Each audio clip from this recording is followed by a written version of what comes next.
Bonjour, bonsoir tout le monde, je vous retrouve aujourd'hui pour une nouvelle vidéo d'une nouvelle catégorie que j'ouvre sur ma chaîne. Ça s'appelle tout simplement l'actu du mois. Donc une fois par mois, le mercredi, je vous ferai une petite vidéo update de personnes dont j'ai déjà parlé dans d'autres vidéos. Peut-être aussi des fois de personnes dont j'ai pas forcément parlé, mais dont il y a une actu voilà, qui est sortie que je trouve intéressante à partager. Et aujourd'hui, on va parler de 3 personnes, enfin plutôt de 4 personnes du coup. On va commencer par le mariage de Jennifer Lopez et Ben Affleck.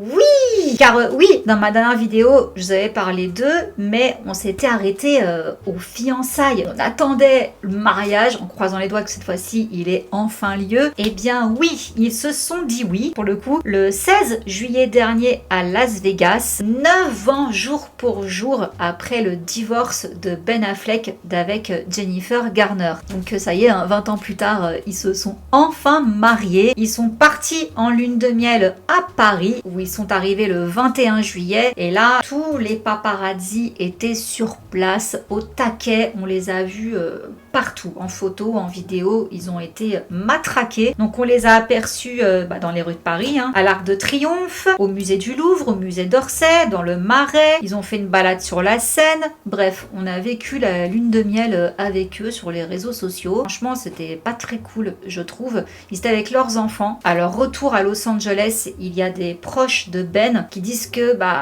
il l'a très mal vécu en fait, cette lune de miel. Elle a viré au cauchemar pour lui à cause des paparazzi. Ils disent, je cite, Ben était un peu effrayé à Paris, c'était un tout autre niveau. Un niveau presque identique à la princesse Diana. Ben est habitué aux appareils photo, mais il a senti que la lune de miel était un tsunami. Comme je vous dis, même moi je me dis c'est pas possible, on voit que ça partout. En plus ils l'ont pris en photo à des moments où il était endormi. Je trouve pas ça très cool parce que ils sont pas tout jeunes, ils sont pas vieux, mais ils sont pas non plus tout jeunes. Je pense que voilà, les préparatifs du mariage, plus après la lune de miel, tout ça c'est fatigant. En plus, il y a aussi le décalage horaire. Donc bref, moi ça m'a pas choqué de voir des fois Ben Affleck un peu endormi. Faut pas non plus chercher la petite bête pour rien, je trouve. Et toujours est-il que après ils ont remis le couvert parce que c'était une petite cérémonie à Las Vegas, mais ils se sont à nouveau mariés lors d'une plus grande cérémonie qui a duré 3 jours. Et ça, c'était dans l'état de Géorgie, dans l'une des propriétés de Ben Affleck située à Riceboro. Là, le dress code était blanc. Donc, tout le monde était habillé en blanc. Jennifer Lopez portait 3 robes de mariée, dont une Ralph Lauren qui coûtait 400 000 $ d'après ce qu'on rapporte. Et on a même le menu si vous voulez le savoir. On a tout eu. Alors, le menu, je vous le dis pour ceux que ça intéresse. Qu'est-ce qu'ils ont mangé de bon? Des côtelettes de porc frites, du riz et des légumes. Donc, ça, c'est des plats typiques de Porto Rico dont Jennifer est originaire. Mais il y a aussi eu du poulet rôti au four avec des macaronis au fromage et pour boisson des barils de Jack Daniels, de quoi se mettre bien. Donc voilà, ça a duré 3 jours, il y a eu des feux d'artifice, enfin bref, un mariage royal, si on peut dire, avec une brochette d'invités quand même pas trop mal. Il y avait George Clooney, Jane Fonda, Renée Zellweger, Jimmy Kimmel, tous leurs enfants, ceux de J-Lo et ceux de Ben Affleck, mais il y avait également Jennifer Garner qui était conviée. Elle n'a pas pu venir parce qu'elle était en tournage au Texas, donc voilà, c'était un peu pour taire les mauvaises langues qui disent ah mais normal elle allait pas venir et tout. A priori non, pas du tout, elle est complètement ok avec la situation, il n'y a pas d'animosité entre elle, Ben et J-Lo. Pour elle, tout ce qui compte, c'est ses enfants. Du moment que ses enfants sont contents, qu'ils s'entendent bien avec J-Lo, il n'y a pas de souci quoi. C'est le cas. Apparemment, tout se passe très bien, donc elle est contente. Et il y avait aussi le frère de Ben Affleck, Casey Affleck, qui n'a pas pu venir. Et petite ombre au tableau quand même, c'est la mère de Ben Affleck qui s'est cassé la binette le 19 juillet. Ils ont dû la transporter à l'hôpital. Elle est tombée en fait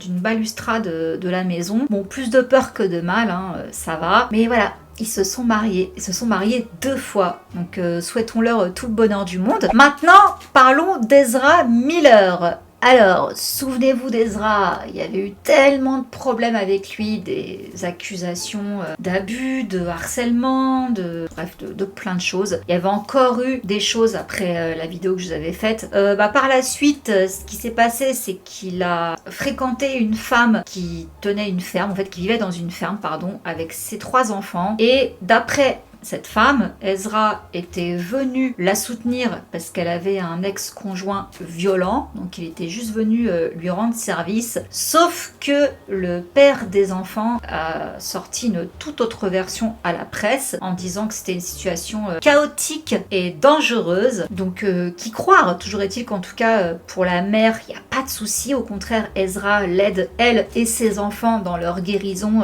de cet ex violent et abusif. Mais parallèlement à tout ça, Ezra a fait un communiqué de presse. Donc ce communiqué a été transmis le 15 août, qu'il a donné à plusieurs grands magazines américains, où il dit, je cite, « Ayant récemment traversé une période de crise intense, je comprends maintenant que je souffre de problèmes de santé mentale complexes et j'ai commencé un traitement continu. Je tiens à m'excuser auprès de tous ceux que j'ai alarmés et contrariés par mon comportement passé. Je m'engage à faire le travail nécessaire pour revenir à une étape saine, sécuritaire et productive de ma vie. » Voilà, donc Ezra a enfin décidé de se prendre en main, de se faire soigner pour ses troubles mentaux qu'il décrit lui-même comme étant complexes. Attendons de voir, peut-être que du coup d'ici là, donc c'est, je crois que je vous avais dit que c'était en mars que The Flash sortait au cinéma. Si d'ici là il fait plus trop parler de lui de manière négative en tous les cas, peut-être qu'il pourra participer à la promo, peut-être que ça n'entachera pas trop sa carrière. Attendons de voir. En tous les cas, c'est quand même une bonne chose qu'il se soit enfin pris en main. Et pour finir, nous allons parler d'Amanda Bynes. Ça fait longtemps que j'avais fait une vidéo sur elle. Elle était également sous tutelle comme Britney Spears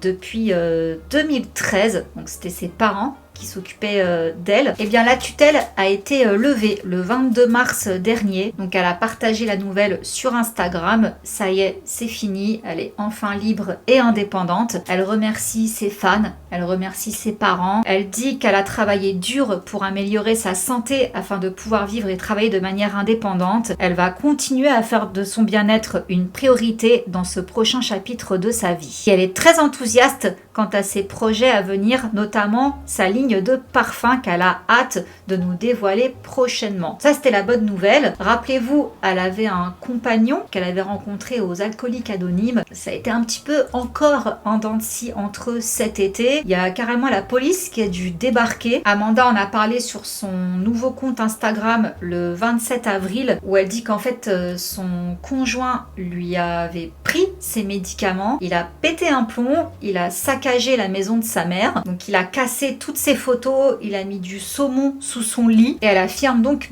qu'il avait rechuté. Alors selon l'avocat d'Amanda, elle avait quitté les lieux lors de la dispute afin de se protéger. Quand la police est arrivée, elle n'était plus là. Et lui, Paul, donc son compagnon de son côté, va s'exprimer en disant que oui, certes, il avait fait une rechute, mais qu'il était complètement sobre, qu'il avait fait un test de dépistage et qu'il était négatif. Donc voilà, et il n'y a pas que lui apparemment, il dit, qui a pris les médicaments d'Amanda. Elle aussi, elle lui a pris ses médicaments. Bref, ils se sont un petit peu accusés mutuellement à ce niveau-là, mais en tous les cas, il dit que maintenant, ça va beaucoup mieux, il est sobre. Et on a pu les revoir ensemble fin août, alors que du coup, ils étaient séparés. Ils avaient annulé leur fiançailles. Malheureusement, j'ai envie de dire, leur relation m'a pas l'air hyper saine. Ils avaient déjà fait des trucs comme ça, se quitter, revenir. Attendons de voir ce que ça donnera. Donc voilà les news de cet été. Donc j'espère que cette petite vidéo vous aura plu.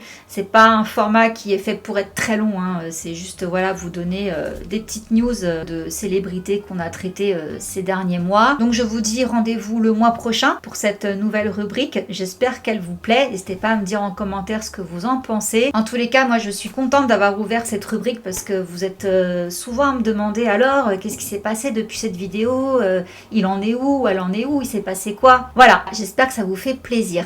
Je vous fais plein de gros bisous et je vous dis à très vite pour une prochaine vidéo. Mouah. Bisous, ciao.